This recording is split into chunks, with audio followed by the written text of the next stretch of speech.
Shows here, like I said, it does show that she did request an oil change and a tire rotation. And according to this contract here, That was the past, in the past when I was crazy with money and not thinking smart about my future. I used to spend a lot of money on nonsense like rims. I have never been sued before. And being dragged through the court system has cost me time and money. we're here for case number 9611, Olivia Bennett versus Leonard Carter. Can you come to the podium, please?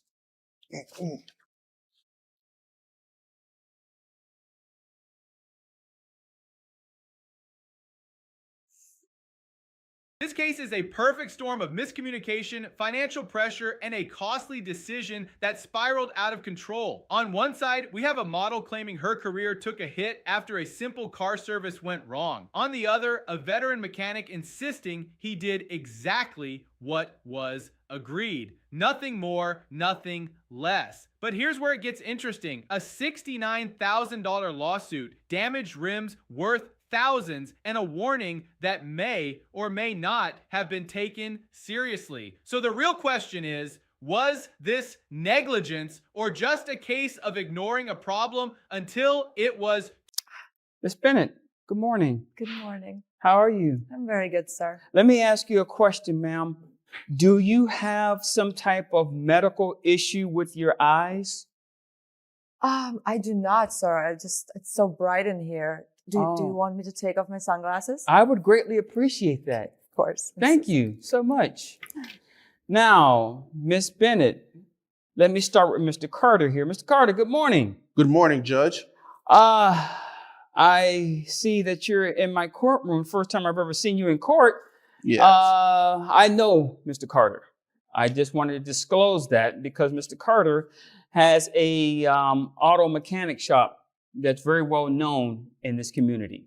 Mm-hmm. So I wanted to put that out there, but I also want to let you know that that will not affect my judgment in my ruling. Okay? So with that being said, Ms. Bennett, it shows here that you're suing for $69,000 in damages. And I also show here that you have a countersuit for $3,500. Yes, Your Honor. Okay, Ms. Bennett, tell me what's going on. Now, before we start, again, I apologize. I do have all the documentation that both of you submitted to this court. So, ma'am, please. So, yeah, a couple months ago, I took my car to the workshop of... Late. Stick around because this one takes a sharp turn when the judge starts connecting the dots. 2. Right here, this is where the foundation of the entire case is laid out, and it's crucial. The plaintiff is making a very specific claim. She came in for a basic service, but left with a damaged vehicle and major consequences. Now, legally speaking, everything hinges on scope of work. If the mechanic only agreed to an oil change and tire rotation, then liability becomes very limited unless negligence can be proven. But emotionally, you can already feel her frustration building. Missed work, lost income.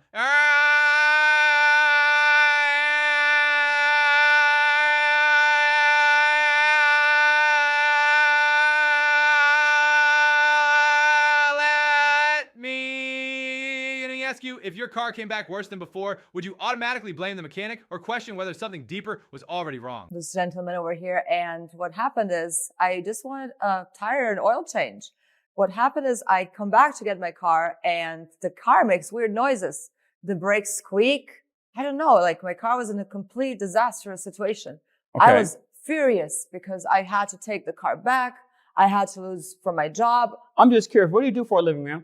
I'm a model, sir. Okay. I missed a couple of very important shows and shoots because of this gentleman. Because I didn't have transportation in the car. How many days did you miss? I missed maybe 2 weeks because I had no car. And my car was in another shop. So I had to take the car to another shop. Then I had to pay more money. So yeah, it was a complete disaster. And I'm in total emotional distress. Okay. All right. So you took your car to another location. Did they fix these problems that you said that happened? Yeah, they told me that the gentleman misdiagnosed the mechanical issue. failures, so something like that. So yeah, then they charged me a lot of money to fix that issue and the issue that was caused by the garage of this gentleman here. So Okay, here it does say that you requested a oil change and a tire rotation. yeah. And Also, they scratched my very expensive rims. I have my car completely like remodeled, so I put expensive rims on there, okay. and they're scratched. This is a $3,000 rim. You know, like I'm so furious. I'm sorry, $3,000 per rim or all for all four? Pro rim. I have special rims. I know. Sheesh. That's why I'm so angry. They scratched it and they didn't even take responsibility for it. I came back and they were like, you know, acting like it's nothing. This is a big deal for me. Yeah. Okay. Mr. Carter, sir, you've heard what she had to say. Yes, sir. And it shows here, like I said, it does show that she did request an oil change and a tire rotation. And according to this contract here, that was performed. Now, she says that there were other issues with the order vehicle. Did you find any issues when you were performing your service? And here comes the defense strategy. Here and Kaichi clear, structured, and very common in cases like this. And the mechanic is establishing pre-existing conditions, which is a powerful legal shield. If he can prove the issues were already there, then he's not responsible for what happened after she declined repairs. Notice how he also mentions that he alerted her. That's critical. In court, documentation and communication are everything. If he warned her and she chose not to act, responsibility may shift entirely. But here's the twist. Was that warning strong enough or was it downplayed? Because that difference could make or break this entire case. Yes, we did find pre-existing issues with her vehicle. Such as? Well, her brakes were shoddy. The rims were already scratched. And there were other issues with the engine. So I alerted Miss Bennett of the issue and I told her that we could fix it. But she didn't want us to do that. So okay, now here's my question. When she came in and she asked for the service yes, of the oil change and the tire rotation, did you provide her with a pre-work order? yes, we did. Okay. Did you sign that pre-work order? Yeah, I signed it, but Okay, now, so we're on the same page. You came for oil change, tire rotation. Yeah. You gave her the pre-work order. It was signed. So that Yes. work was supposed to be done. Did you complete those two options? Yes, You we still completed think- the oil change and the tire rotation, but we also do checkup on the vehicle for any problems with the vehicle. So when we found these issues, I alerted Ms. Bennett about the issues, and I asked her if she wanted us to work on them. That of course would have cost more, and she said no. So we completed the work that was already agreed upon. Okay. Did he advise you of those issues, ma'am? And right here is where perception and communication collide. She's not denying that he mentioned the issue, but she's questioning how serious it sounded. And legally, that's a gray area. Courts often look at whether a reasonable person would understand the risk. If the mechanic said it could become a problem, but didn't emphasize urgency, does that reduce his responsibility? Or is it still on her for declining the repair? This is where cases get tricky because now we're not just dealing with facts, we're dealing with interpretation. So think about it. How clear does a warning need to be before the responsibility shifts to the customer? well, he mentioned something, but like he didn't say it's that urgent. You know, I asked, can I keep driving? And like, Wait a minute. No. What I'm asking you is so the tire, just so we're clear, the oil change and the tire rotation, that part was completed to your satisfaction, correct? yes. But when Okay. I got my car back, But when you got before we get to that, but when we got to the part where he says, oh, by the way, we found blah, blah, blah, blah, blah, right? Mhm. And you said to that, I said, is it something urgent or can it wait? Can I still drive until something, you know, happens? And he said, well, for now it's not urgent, but it could have problems in the future. But I mean, I just picked the car up and then it had problems, miraculously. does that sound accurate to you, sir? Yes, I told her that Right now, the vehicle is running, but you don't know what might happen, as soon as you take it out. I told her that it would be better to get it done now rather than later, but it wasn't that urgent. Okay. Ma'am, let me ask you a question. Why didn't you have those services done at that time? If he told you, yeah, we found this problem, why didn't you just say, okay, you know what, since the car's already there, handle that? Because he didn't seem worried about it that much, and he said it's not an issue. It's not. No, I'm not asking about the level of urgency. What I'm saying is, if he says, hey, we found something wrong with your motor vehicle, why didn't you say, well, if there's something wrong with my car, handle that? Because I was actually scared that it might cost too much. And in this moment, I just couldn't financially support it. So I was worried that I might not be able to afford this. So I thought I can just wait until I have a few other jobs and then I can come back and get to it if it becomes urgent. Okay. Sir, I'm just curious. The work that you found, the additional issues that you found, how much would that have cost, give or take? Now, this is a turning point, and the judge sees it immediately. The cost of the repairs being compared directly to her lifestyle choices, like $3,000 rims. And what the judge is subtly doing here is challenging credibility. If you can afford luxury upgrades but decline essential repairs, that raises questions about judgment. More importantly, it reinforces a legal principle. You had the opportunity to fix the issue, but chose not to. And when that happens, courts are often less sympathetic. It's a tough reality, but one that comes up again and again. Pay now or risk paying more later. Well, and I'm asking labor, parts. If you can remember off the top of your head the other issues, how much would that have cost? It would have cost an extra $2,000, $2,500. $2,000. Let's say, for argument's sake, it was $3,000. Yes. Let's say it would have cost an additional $3,000 in addition to what you came in here for. You, according to your testimony, have a rim on your car that costs $3,000. Yeah. The work he's saying, the additional work he's saying, costs $3,000. $3,000 doesn't sound like it's a real issue for you.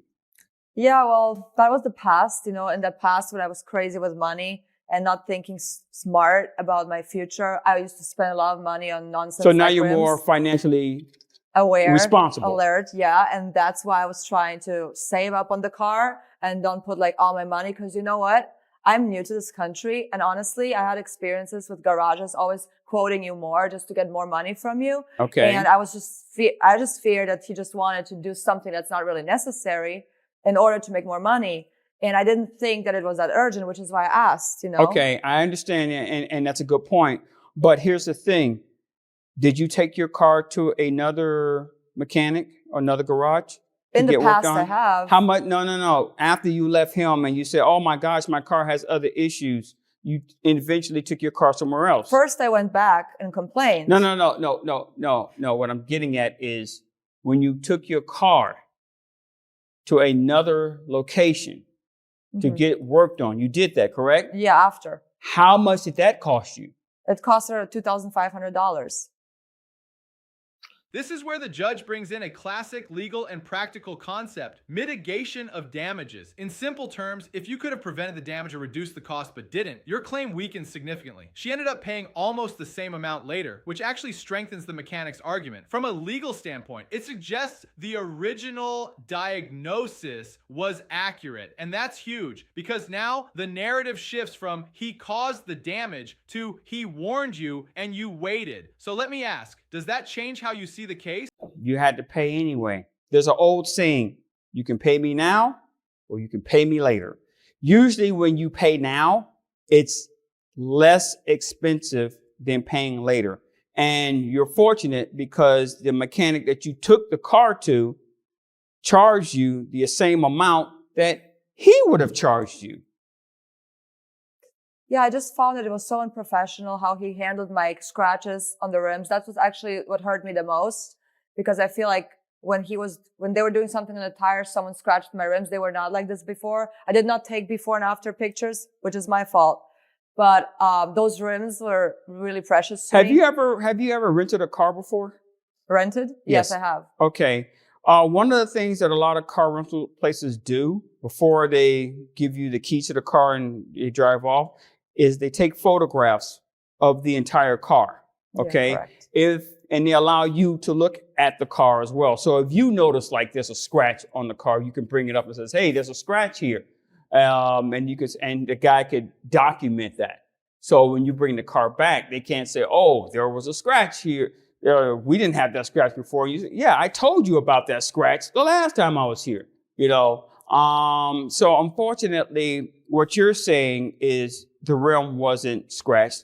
He's saying when the car came, it was scratched. Yeah. I don't have a way of proving whether you're telling the truth or whether he's telling the truth. I don't have a way to go with that. So as far as the damage to the rim that you're reporting right now, And this right here is the nail in the coffin for one of her biggest claims, the scratched rims. In court, evidence is everything. Without photos, documentation, or proof, it becomes one person's word against another's, and judges cannot rule based on assumptions. This is why documentation before and after photos, receipts, even messages can completely change the outcome of a case. It's a hard lesson, but an important one, because no matter how real the damage feels, if you can't prove it, daar tarfin.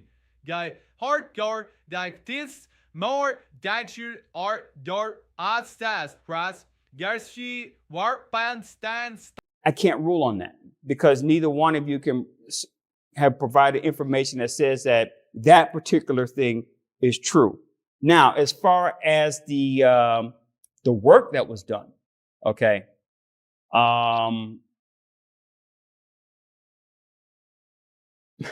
the fact that you're paying the same amount of money that he was going to charge tells me that what he was talking about is the same thing your mechanic or the secondary mechanic found. I'm going to go on that assumption that it was the same thing. So on that, I'm going to have to rule in his favor. I'm sorry that you lost time and that you didn't have transportation to get to your locations. But my question to you, ma'am, is if you had to go to work, you couldn't like maybe rent a car or a car share service? I have rented a car after. I did go to certain jobs. I did rent a car, but I lost time to rent the car. I could have had more work if I didn't have to deal with this. I went to complain. I lost a lot of energy. I was in stress, emotional. Wait a minute. I'm lost for a second. Your Honor, can I say something? Yes, sir. Now, I've been a part of this community for a very long time. I've run my business in this community for 30 years. We're very familiar with your business, sir. During that time, I have never been sued. I've always done my work. My team has always done their work in a professional manner. We make sure that our customer knows what's going on with their vehicle before and after they bring it to us. And here's the thing. You did advise her. Yes. I have a situation, that your car has a situation. Yes, I did. And you were like, hey, you know what? I'll get it done later because it may put me set me back financially. But the thing is, if something happens to that car once you drive off that lot, he's not responsible. He told you, hey, your car needs this. But nothing was wrong before I came to his shop. It just happened to happen right after. Yeah, but here's the thing. Your mechanic charged the exact same he was going to charge, which tells me that, it was probably the same thing. Maybe he messed something up on purpose. Or his employees. Your Honor. Okay. Now. Okay, Belle. Okay. I see where you're going with that. I'm just so frustrated, Your Honor. There's nothing wrong with being frustrated. But had you, and I get what you're saying. Look, I'm a woman. Okay. Are you married? No. Boyfriend? I'm single. Nobody, and I just came to this and I country. understand. I don't Look, even I'm know a the single rules. woman. I'm going to get my car done. They're probably going to try to take advantage of me just because I'm a woman. I get that. And unfortunately, that does happen. Okay? But this gentleman said, hey, look, you need this. Okay, if you drive off, it is what it is. He didn't say it that way. Well, he didn't say it that way, of course. He made it sound like it's fine. That's why I went for it. If he's telling you that's a problem, he's not saying that it's fine. He's saying there's an issue. And that issue can happen as soon as you drive off the lot, maybe a few hours, maybe the next day, the next week. But there is a problem and it needs to be addressed. And when you went to the other garage, the guy said, yeah, there's a problem right here. And like I don't have that invoice from the other garage. But the fact that it's the same amount kind of tells me it probably was the same problem that he was talking about. It could be. So I'm not going to grant you the $69,000. Okay? Now, I know that court costs you're here for the court costs for $3,500. Yes, Your Honor. Okay? And I did not rule in her favor. But I'm going to ask you something. Sure. Do you really want that $3,500 for court costs? Because, and again, I don't have her financials in front of me. So I don't know what her financial situation is exactly. But what I'm saying is, if she's saying, hey, I didn't get it because financially I'm trying to watch my money, $3,500 might put a damper on her. Your Honor. But that's up to you. Your Honor, I have my business has supported this community for 3 decades. I have never been sued before. And being dragged through the court system has cost me time and money. And I mean, she was very combative. She threatened to put a bad review online if I didn't acquiesce Did you do to her that? reimbursement. I did not do it yet. But I did threaten. So I'm sorry for what happened to her vehicle. That was not my fault. I alerted her to the issues. She chose not to have them done right then and there. I did what was required of me by contract. My team was professional. We did everything what we were supposed to do, no more, no less. And she drags me through the court system, and I've wasted time and money. I'm sorry about her financial issues, but I also have to think about my employees. So yes, Your Honor, I'm going to require the $3,500. $3,500. Okay. The request that you made, that case is going to be dismissed. You will be paying Mr. Hemmings his $3,500 that he requested in his countersuit. And do not print or post about his poor service, because you may find yourself in court again over libel issues. I recommend you don't do that. Now, it's a free country. You do what you want to do. But I'm just telling you, $3,500 now, or you make that post, it may be a little bit more later. Just let that part go. All right? Any questions or concerns? No, thank you very much, Your Honor. All right. This case is dismissed. Make arrangements with the clerk outside to pay his $3,500.